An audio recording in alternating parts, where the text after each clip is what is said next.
جب میں نے ہوش کی آنکھیں کھولی تو اپنے گھر میں صبح سے شام تک شاعری، تاریخ، مذاہب، عالم، علم حیت، ایسٹرونومی اور فلسفے کا دفتر کھلا دیکھا۔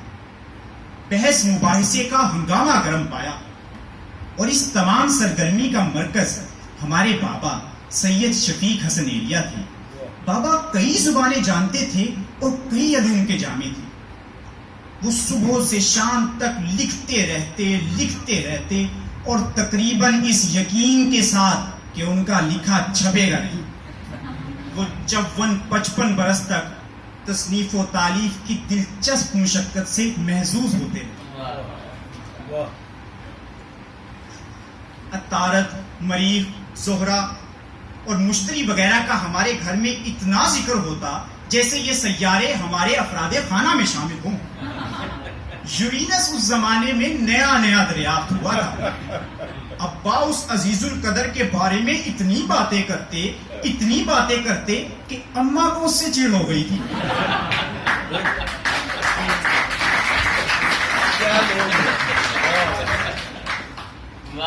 بابا کو زمین کی حرکت کے مسئلے کے علاوہ زمین کے کسی مسئلے اور کسی معاملے سے کوئی سروکار نہیں۔ میں اکثر یہ سوچا کرتا تھا کہ زندگی کے بارے میں بابا کا یہ رویہ ہمارے گھر کو تباہ و برباد تو نہیں کر دے گا۔